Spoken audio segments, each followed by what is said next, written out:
Olá! Está no ar o programa Estúdio C, a atração cultural aqui da TV Câmara. E nessa edição nós vamos falar sobre contação de histórias. E a nossa convidada de hoje tem quase 20 anos de atuação nesse ramo. Seja muito bem-vinda, Dani Ribeiro. Obrigada. Na verdade, é um prazer poder estar aqui hoje para conversarmos um pouquinho sobre tudo isso, né? Essa arte de contar histórias e como é que isso pode chegar e movimentar e mexer com a vida de muitas pessoas. Que bacana. Eu que agradeço a sua presença, agradeço também você ter trazido o seu instrumento, seu instrumento de trabalho. E vamos começar um pouquinho, Dani, falando da sua formação. Você é formada em artes, com habilitação em artes cênicas. Isso. Eu queria saber se a contação já estava presente lá nessa época ou foram caminhos distintos que você encontrou a contação aí no meio da jornada? Na verdade, isso começa se eu parar para pensar, desde a minha infância mesmo, porque no período escolar eu já gostava muito desses elementos do teatro, da representação, então trabalhos escolares, eu já gostava muito. E aí fui caminhando nesse viés e fiz a escolha por essa faculdade. Eu digo que não foi um processo, eu fui escolhida, eu realmente queria muito. E aí encontrei na Universidade Federal em Minas, em Uberlândia, fiz UFO. Dentro desse curso, diversas possibilidades de contar histórias. Então, nós começamos pela oralidade. Então, é uma ponte que se faz através desses contos, dessas histórias que cada um traz. Porque quando você sai de casa, esse primeiro momento, você sai de casa, vai estudar fora, como é isso. Então, isso já é uma história, isso já é uma referência. É uma grande história. E que vamos encontrando várias pessoas que vão contando as suas histórias. E dentro das artes cênicas, você vai construindo enredos. Então, além dos estudos que você vai inserindo também, dentro do que é a teoria do teatro, você constrói as histórias junto com outros. Então, foi aí que tudo começou, nesse processo. Ô Dani, e na infância, você era uma criança contadora de histórias ou uma criança que ouvia muitas histórias? Quem contava as histórias para você? A minha mãe, ela sempre foi de contar as histórias da vida dela.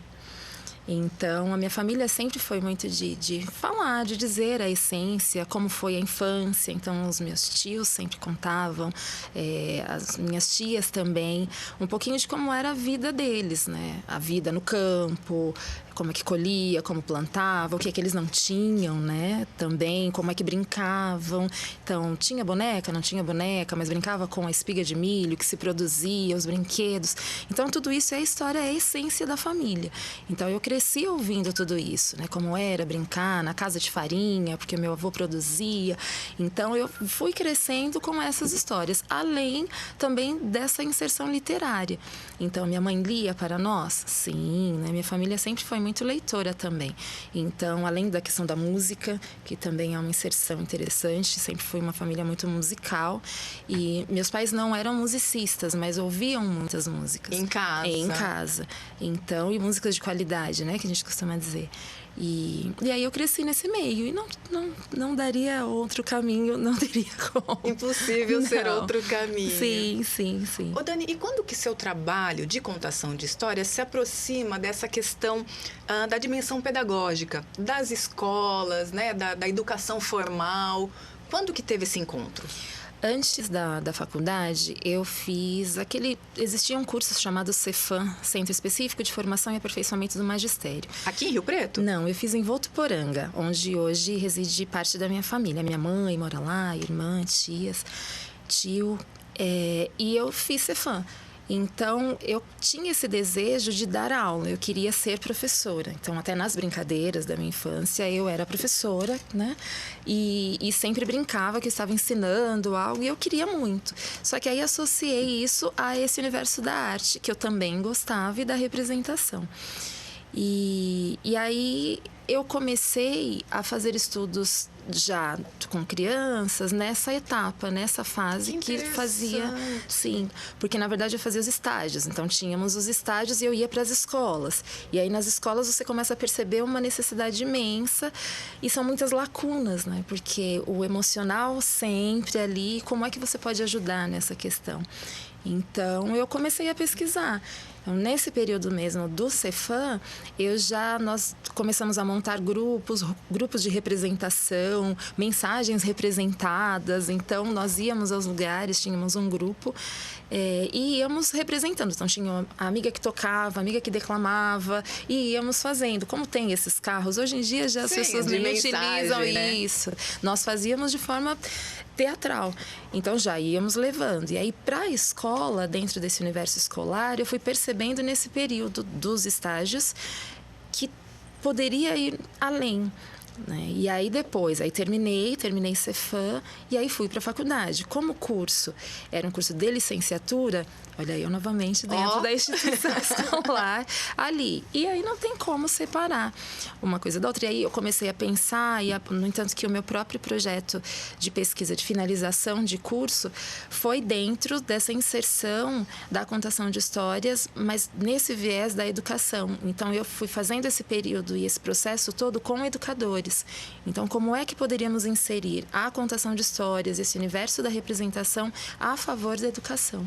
Que bacana. Sim. Dani, ainda dando sequência a esse assunto, 20 anos aí de trabalho nessa área, como você mesma falou, desde a época que você cursava ali o magistério. Sim. O que você pode apontar entre os principais benefícios da contação de histórias para essas crianças na escola? Como que isso se influencia no aprendizado, na imaginação? Que ganhos a gente tem com isso? Muitos, né? Na verdade, nós só temos a ganhar. Porque hoje nós temos... eu não posso dizer somente hoje, porque nós somos diferentes, nós não somos iguais. Mas nesse momento, eu digo que o ser humano, em todas as suas essências e idades, nós estamos passando por uma transformação muito grande a nível emocional. Porque olha quantas coisas aconteceram nas nossas vidas em tão pouco tempo e as pessoas vão perdendo muitos valores, muitas coisas se perdem, muitos elementos não se sabe o que é. Se você olhar hoje para as crianças, há uma dúvida imensa, porque você tem uma diversidade imensa de formas de tentar se comunicar com esse universo. O adulto, a mesma coisa, porque ele fica completamente perdido muitas vezes. Como é que eu vou fazer esse link com essa criança que precisa de mim, mas eu não sei o que fazer, e fica um embate o tempo todo. E se você consegue perceber alguns pontos, alguns eixos principais, e se você consegue transformar isso numa história, se você consegue transformar isso através de uma referência de um livro que você leu e você tem aquele momento e fala, gente, eu li uma história que encaixa nesse momento. Então, isso ajuda muito. Por quê? Porque não é como eu digo, em casa, por exemplo, quando as famílias estão nesse embate com seus jovens, com as crianças, sendo leitoras, como é que você consegue ajudar? Porque quando a mãe fala, é minha mãe falando, mas de repente não é a mãe que está falando, é uma história que ela leu e vai fazer a leitura para essa criança, para esse jovem, oferece como presente. É o professor que ele é um professor leitor e que ele vai perceber que na literatura ele tem uma ferramenta riquíssima, com diversas possibilidades para ir resolvendo esses problemas. Né? Sim, e vai trazendo soluções assim, porque não adianta. Esse processo de ensinar, ele é muito sensível. Então, se você não perceber esse estado emocional deste indivíduo com quem você lida, e que não é né? Se você está, por exemplo, dentro de uma sala de aula e com diversas realidades, você pode ter ali 15, você pode ter 10, você pode ter 30 e tantas vidas diferentes. Então, se você tem a oportunidade de inserir ali referências, esse universo literário, ele só lhe auxilia, ele só lhe ajuda, porque é uma outra maneira que não é você dizendo, mas você precisa ser leitor para isso. Então, há necessidade de ler, de buscar referências, porque são ferramentas. Isso não é só na escola. Exato. Nessa nossa conversa, nós conseguimos apontar vários momentos e várias possibilidades de salvar, né? Salvar ali, salvar corações, salvar esse emocional, salvar as relações. Porque a literatura pode dizer tudo. Ô Dani, e na sua opinião, qual é o poder, a magia da literatura, da história, da contação de histórias, a ponto de unir e de chamar a atenção, por exemplo, de uma classe toda, 20, 30 alunos. Que poder é esse? Ai, gente, que delícia que é tudo isso. Porque são possibilidades. Você tem uma história e você utiliza das linguagens artísticas que você decidir para transitar por ela. Você tem ali um enredo. E como fazer? Se você tem, por exemplo, eu tenho uma sala com, vamos a 30 e poucos alunos, 32, 33, 35 alunos. Primeiro que essa turma precisa conhecer, né? Que maneira que você vai apresentar essa história para essa turma? Porque a maioria, eles não são amantes da leitura. Isso é um problema? Não. A partir do momento que você apresente de uma maneira diferente, que você esteja apaixonado por aquela história, aí eles também vão se apaixonar. Então, existe um início, existe uma maneira que você precisa começar e você tem que sentir isso. E aí você apresenta. Que maneira? Existe uma receitinha de bolo? Não existe. Cada contador vai encontrando a sua, né? Desde o uso de recursos, música, sim, por exemplo, sim. o figurino. Exatamente. Isso tem que falar com a proposta de cada contador ali. Tem. E se você for pensar na construção desse contador de histórias, é sempre pela sua própria existência, pela sua própria história. E tem que ser algo que você se sinta à vontade para. Porque nem sempre você vai contar uma história e hoje eu vou contar uma história, então hoje eu vou utilizar um violão. Mas eu não sei tocar violão. Então, nossa, aquilo vai se transformar num monstro. Num problema, É um né? grande problema. Então, você não vai tocar o violão, por favor, porque não é isso nesse momento. Mas eu quero aprender. Legal. Aí você vai buscar uma maneira, você vai aprender, enfim. Mas existe algo que é seu, que é essencial, que pulsa em você e que você pode transformar isso a seu favor? Então faça. Está dentro, né? Está dentro. O figurino, a mesma coisa. É necessário ter um figurino? Se você sentir que é, sim. Mas e se para você o figurino ele não é o essencial e que o ato de contar você vai construir de uma outra maneira? E se você trouxer recursos que têm a ver com você diretamente, é uma flor de crochê que foi a sua mãe que fez. Eu em muitas histórias eu utilizo uma toalha de crochê que para mim me traz a referência da minha família, que eu sinto cheirinho, que aquilo me traz e cria um ambiente para que a contação aconteça. Porque contar histórias não dá para contar sozinha. Eu sempre falo isso para os pequenos, né? Que eu chamo dos meus pequeninos, os pequenos médios, pequenos grandes. Não tem como, porque se você for engessar, eu aqui agora sou a contadora de histórias e você vai me ouvir, é como na sala de aula. Eu sou o professor e vocês são os ouvintes, por favor, o que eu disser é lei, é regra. Ninguém para, né? Não, ainda mais hoje, que são muitos recursos, a tecnologia está aí de uma forma também intensa e você precisa também junto criar maneiras de chamar a atenção, porque o tempo de atenção da criança, por exemplo, hoje é outro. Nós temos essa referência quando você pensa nos bebês. Como é que eles nascem hoje? Como eles nasceram? Eu sou da década... Tudo bem, vou revelar, tá? Eu sou da década de 80.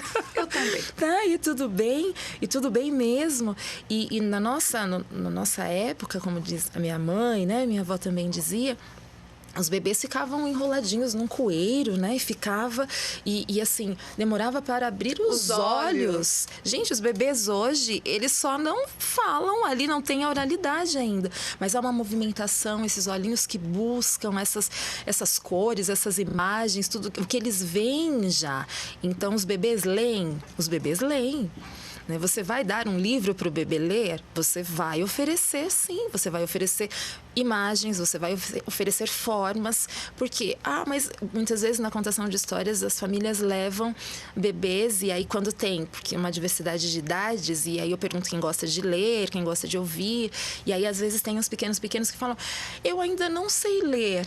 E aí, você sabe. E a hora que eu vou mostrando que você sabe, que a criança ela sabe ler, eles ficam... eu sei ler e eu sei mesmo, porque você identifica. Então, existe uma maneira de identificar as cores, identificar imagens. Isso é leitura. Legal.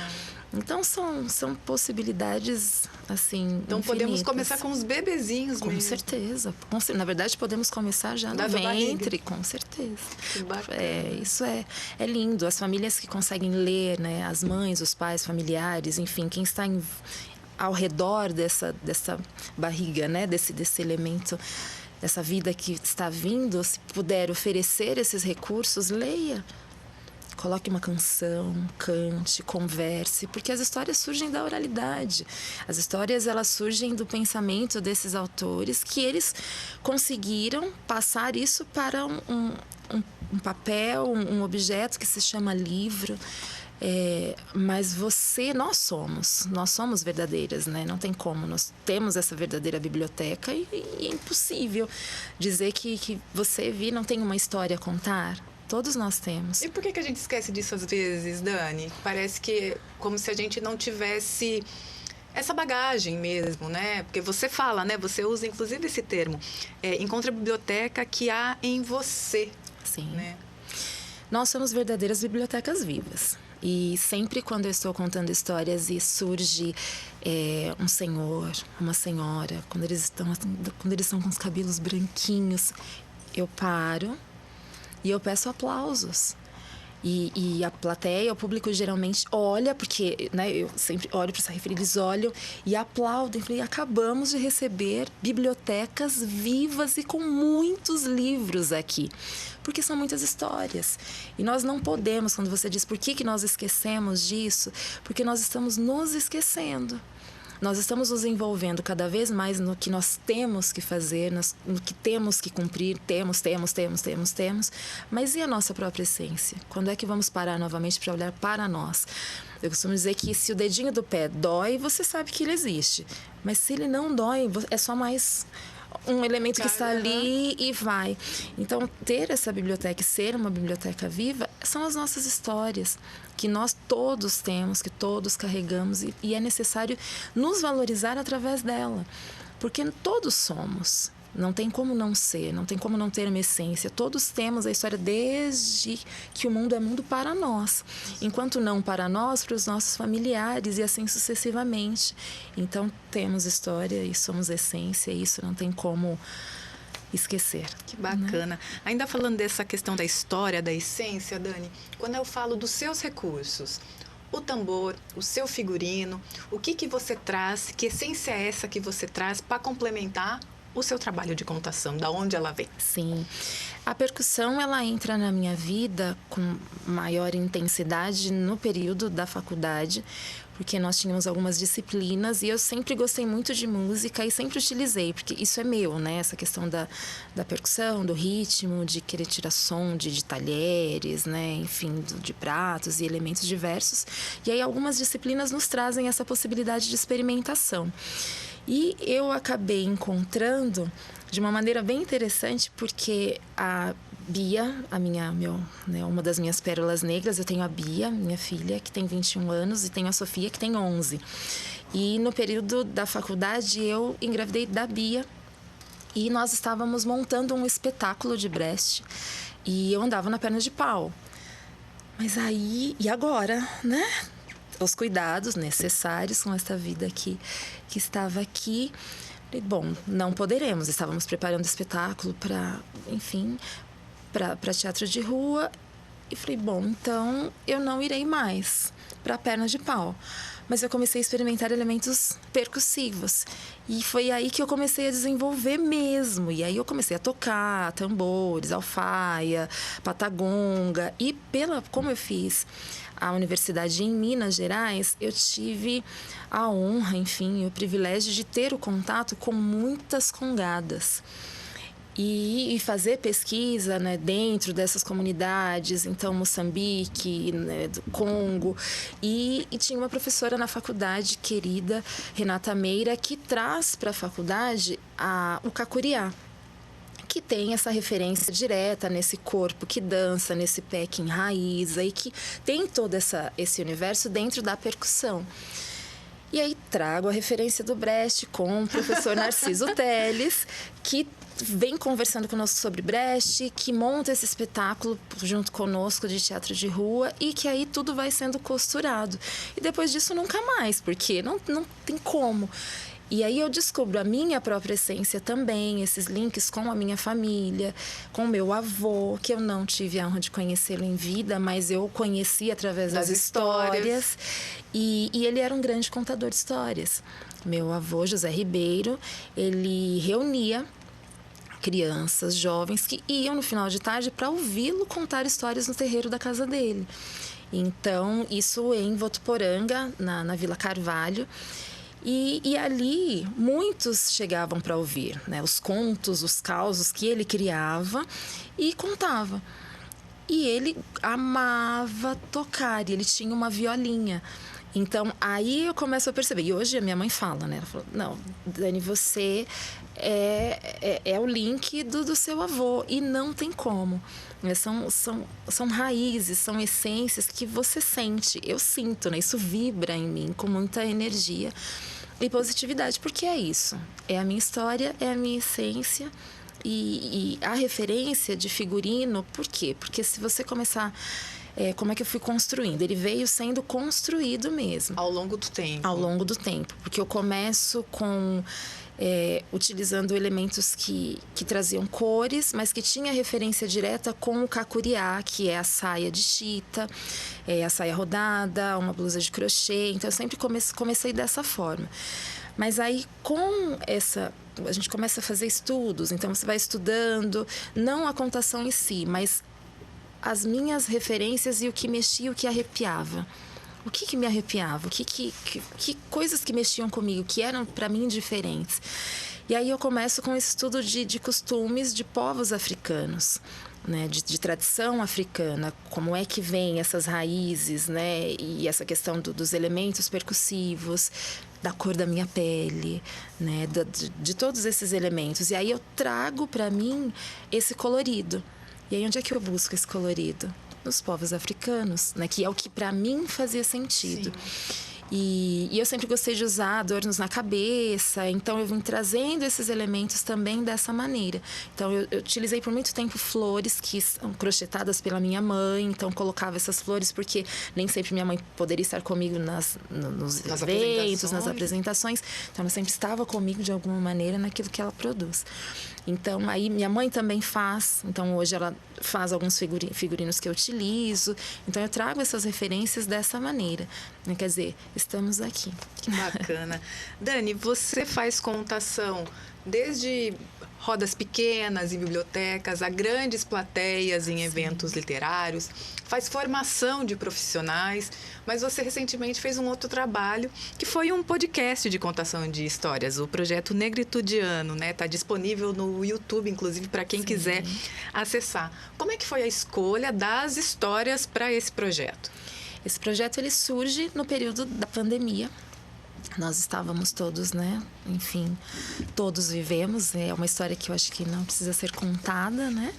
Mas nós ficamos pensando em casa, eu e as minhas filhas, como fazer. Porque eu crio muitas histórias, né, dentro dessa pesquisa que nós temos literária, em casa, com as meninas. E aí, mãe, mas e agora? Mãe, como vamos fazer? E aí começamos a pensar. Houve uma chuva de propostas, a internet estava todo mundo exercitando como fazer, como não deixar de produzir, não deixar de levar essas histórias, né, no nosso caso, para as pessoas, porque é necessário. Exato. Então, pensamos em uma proposta de levar histórias que tratassem da negritude, mas porque eu ando, né? Porque negritudiando. Porque tratando dessas questões da negritude, mas que isso pudesse ir vibrando, que isso pudesse ir repercutindo. E nós escolhemos histórias que fossem interessantes dentro desse cunho e que tivesse possibilidade de inserirmos também elementos sonoros. Bacana. Então, nós fizemos uma pesquisa sonora, né, ali a partir dessa leitura de trechos, inserções, gravando de forma caseira, possibilidade de som, mas que, de certa forma, quando você conta uma história ao vivo, não é a mesma coisa que você contar uma história através das ondas, né, das ondas do rádio, enfim, dessa outra não tem possibilidade. Um público ali naquele momento, né? E aí nós tínhamos que nos emocionar primeiro, com certeza, nesse processo. Então nós fomos construindo. E aí veio o edital também. E falei, poxa, vamos propor. Foi Nelson Seixas? Foi. Não, esse não foi Aldir Blanc. Ok. Isso, esse foi Aldir Blanc. E deu super certo, porque chegou. chegou na casa das pessoas, elas ouviram, elas se emocionaram, elas paravam para ouvir, porque existe um outro estudo que é feito, né, para você conseguir que o público te ouça. Isso tem que entrar de maneira, eu digo que aveludada, né? Entrar de uma maneira gostosa para que você ouça e queira continuar ouvindo. Então, fizemos essa escolha de uma maneira bem sensível, o que é que nós gostaríamos de ouvir. Que interessante. Porque isso também é importante pensar, porque às vezes as histórias, quando elas vêm sob encomenda, você precisa pensar, né? Tá, é uma história sobre encomenda, faça essa história, mas será que essa história ela vai mexer com você a ponto de você conseguir mexer com o outro? Então, tem que fazer sentido para você. Precisa fazer sentido para você, para que você faça para o outro e que você, quando você transmitir, que ela também seja essencial para o outro, porque cria essa catarse que é necessária. Isso é algo que é importante que se crie, porque você começa a fazer referência com elementos da sua própria existência. Porque a transformação ela só acontece dessa forma. Eu acredito assim, né? Eu acredito dessa maneira. Quando é que você transforma, você consegue transformar, eu digo que uma comunidade, porque cada um de nós somos uma comunidade, fazemos parte dela. Então, como é que você consegue mudar? Se você tocar o outro. E você vai tocar de que maneira? Você vai tocar se aquilo fizer alguma referência com algo que é da existência desse ser. É a essência de novo, né? É a essência novamente. Porque senão não há possibilidade, sabe? Hoje nós temos aí várias referências de problemas sociais. Nós temos por todos os lados, em todos os lugares, independente de qual é o país, independente de qual é a classe, porque você tem classe social de todos os lados e que todos temos problemas. Então, como é que você lida com isso, né? Como é que você percebe essas diferenças? Como é que você pode inserir a literatura? É uma grande ferramenta para isso novamente. E se você tem oportunidade, a minha grande paixão, meu grande amor pela contação de histórias, é porque você consegue ir dando ênfase a determinadas partes. E que se você tem a consciência do que é existir, né, que eu digo que essa vida ela não é por acaso, né, o acaso não existe, que você não está de passagem aqui, você consegue inserir referências e as pessoas vão te ouvir. E elas vão fazer as referências na própria existência e aquilo pode mudar, você pode mudar caminhos. Que bacana. E quando eu conto histórias, geralmente para crianças, as crianças elas nunca estão sozinhas. Quando você faz, por exemplo, para grupos menores, uma biblioteca, um centro cultural, um espaço, elas não estão sozinhas, elas estão acompanhadas por pequenos grandes. A criança, ela para ouvir e o pequeno grande para também. Por quê? Porque você mexe com ele. Porque a criança, ela hoje é criança, que já foi menor, que já foi um bebê, e o adulto, ele tem uma criança interior o tempo todo. E que aí, quando você conta uma história, que você coloca a inserção de instrumentos, outras referências que você traz também, quando você pede, por exemplo, eu tenho um hábito de às vezes colocar no meio da contação um momento para que se desenhe elementos que têm a ver ali com a história, para construir o enredo. Então eu vou construindo tudo com eles, e o adulto, esse pequeno grande, ele pega o papel, ele desenha, ele vai, e às vezes o filho está olhando assim ela vai, mas né, como assim? Então é porque ele existe. Ele existe enquanto ser adulto hoje, mas a criança está ali, é interna. E aí eu sempre pergunto para os pequenos, você sabia que este adulto que está ali acompanhando... Já foi criança, né? Isso. E é por aí, é dessa maneira que vamos modificando tudo. Que bacana. Ô Dani, eu queria saber, você falou da questão da sensibilidade, dos temas a ser ditos, né? Como é que o mercado editorial tem respondido a essas questões sociais, por exemplo, desigualdade, até mesmo a questão do racismo ou outras diferenças que a gente tem na sociedade, né? Esse mercado editorial tem abastecido os contadores de bons conteúdos, de bons livros? Eu queria que você mostrasse pra gente algumas coisas que você trouxe. Legal. Olha, na verdade, esse momento, eu só tenho a agradecer por tantos escritores, por tantas pessoas, por tantas vontades e formas de querer colocar essas histórias no papel, digamos assim, trazer histórias da oralidade também e transformar isso em livros palpáveis, porque esse campo, esse universo editorial, ele tem crescido muito. Nós tivemos um período em que nós não encontrávamos muitos textos, muitas histórias voltadas para a criança e que tratasse dessa condição social, dessa questão étnico-racial, que até falasse mesmo diferentes a respeito. famílias, Sim, né? Composições sim, familiares. Exato. Então, essa questão das diferenças no seu âmbito geral, hoje está presente. E está presente nas bibliotecas das escolas, está presente nessas listas que são feitas também, porque chega esse momento do ano em que os professores, a escola, enfim, a equipe de gestão começa a pensar quais serão os livros trabalhados para o próximo ano.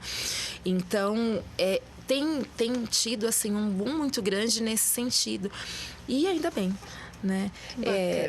Tem diversas possibilidades. Tem histórias que falam, que vão tratar do cabelo, tem histórias que vai tratar da cor da pele, tem histórias que vão tratar de formação familiar e assim, tem histórias que vão tratar da questão. Esse é um livro que eu gosto muito e que ele trata da questão da inserção da indústria, por exemplo. Vai falar da indústria de flores, da industrialização.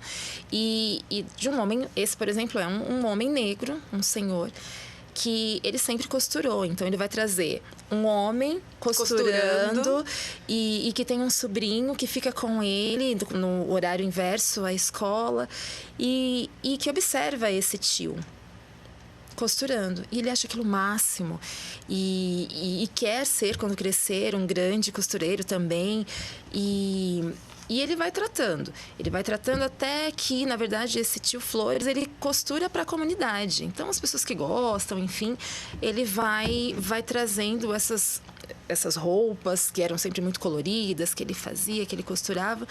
Mas ele morava próximo de um Rio São Francisco, que sempre com águas muito limpas, então tem todo esse contexto. Vai falar um pouco sobre essa questão da localização ali também, mas as indústrias, elas chegam.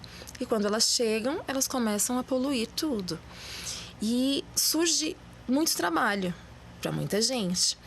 Eles contratam o tio Flores, para costurar ali os uniformes, que eram todos iguais. Então, os retalhos que sobravam na casa do tio Flores já não eram mais retalhos coloridos, era tudo cinza, né? Então, tudo cinza. E aí era aquilo que ia sobrando, esses retalhos. Mas um belo dia, ligam para o tio Flores e dizem o quê para ele? Que, olha, muito obrigada pelos seus serviços, mas nós encontramos uma empresa no exterior que consegue entregar para nós as roupas e os uniformes muito rapidamente, num custo bem menor. Quanta coisa dita aí, né? Muita coisa. Então, assim, fica a dica, tá? Quem quiser, leia, vale a pena. Mas eu vou dizer, o tio Flores esse livro é incrível e ele vai falando e aí, no final, ele diz que ele vai envelhecer natural, ele vai envelhecer mais e as pessoas continuam indo até o tio Flores, mas não para que ele costure. Eles continuam indo, quem costura é no caso, o sobrinho, que cresce também, mas para um tempinho que o tio Flores sempre teve para uma prosa, para uma boa conversa, para um bom café, para um bom chá, para uma boa história. Então, esse é um livro lindo que se amarra e tem um projeto bacana também que desenvolvi com ele e que vale muito a pena, assim. Então, esse é uma das propostas e aí tem várias possibilidades. Mais um. Tem, vamos ver aqui, que gosto bastante. Este também, esse é muito bonito. Acho que muitos já conhecem também, que o Sandy Oliveira, acho que trago aqui um nome também que está super em alta, ainda bem, e que trata dessa questão do penteado, né? Dessa questão do como é que você vai, né? Você vai sair, você vai para algum lugar, você vai para uma festa, como é o caso desta história, e com que penteado você vai. Mas não é para pensar só nessa questão do penteado, é com que penteado você vai, com qual penteado, com qual roupa, mas quem é você? Com quem você vai? Quem são as relações que você vai estabelecer? Então, aqui vai tratar bem dessa questão e principalmente essa valorização da família, né? Também. Então, possibilidades de literatura. Inúmeras. Ai, gente! Por isso que eu digo leiam, leiam, leiam, porque ler é é a alma, né? É o que nos alimenta, é o que nos move. E às vezes esse momento, né, que muitas pessoas estão passando de do emocional, volto nele novamente, então eu estou passando por crises, por momentos ruins, leia. Se você conseguir um pensamento, leia, não precisa ser nada gigantesco. Eu terei lido se eu tiver ali um livro com milhares de páginas. Não, basta começar, né? Comece, por favor, e leia para as crianças, leiam para os pequenos, leiam para os jovens, né? Ofereçam essa literatura também. Nós estamos aí com uma juventude também que está... O que eu faço, quem sou... A literatura ajuda demais. Dá muita resposta, Muitas né? respostas. Dani, a gente sabe que a gente ainda vive num país que o livro ainda é caro. Sim. Muitas pessoas não têm acesso, por uma questão econômica mesmo. Mas a gente tem alternativas, né?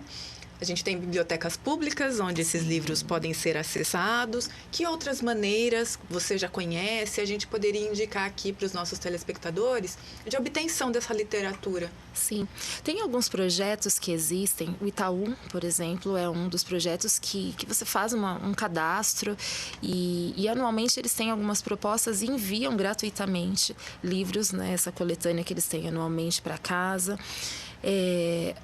Bibliotecas são sempre canais, tem muitos projetos que colocam também essas geladeiras. Exato, eu acredito que muitos geloteca, já viram, né? Exatamente, e que troca, possibilidade de trocas de livros. Então tem escolas promovendo também esse momento de troca, as feiras literárias onde levam livros e trocas de gibis, são instrumentos de leitura. E que tem também ajudado muito nesse sentido. Eu gosto muito de falar também daquele livro da minha janela, que fala e que trata também dessa questão, né, do Otávio Júnior, que ele vai falar a respeito dessa possibilidade. Você tem um livro em casa, parado? Leve para alguém, sabe? Encontre possibilidades de trocar essa experiência, porque são maneiras que podem partir da nossa própria experiência também, de não necessariamente ficar aguardando, eu queria tanto ler, mas eu não posso adquirir um livro. Mas você pode adquiri-lo de outras formas. Então, essas feiras de troca, essas feiras literárias, eu gosto muito também. E as escolas abraçando isso, porque são os grandes centros, esses centros culturais, né? A escola é um grande centro e é uma maneira também de possibilitar que essas histórias possam ir girando, sem contar a possibilidade de sentar e contar as próprias histórias e transformar isso também. Que bacana! Né? Dani, é dessa forma linda que a gente termina essa edição de hoje. Muito obrigada por sua participação, viu? Foi, inspirador. Eu agradeço muito e gostaria de convidá-los também a sempre que possível, estar em contato, indo a lugares onde tem a contação de histórias. Então, frequentem livrarias, frequentem bibliotecas, frequentem centros culturais, onde você possa levar as crianças, os jovens, os pequenos, grandes, onde possamos ir, né, para poder ouvir histórias, contar, compartilhar e criar histórias juntos. É assim que a vida vale, é assim que a vida vale, ela vale por tudo isso. Dani, quem quiser te encontrar, quem quiser saber da sua agenda, sim, rede social, qual é mais fácil? O Instagram?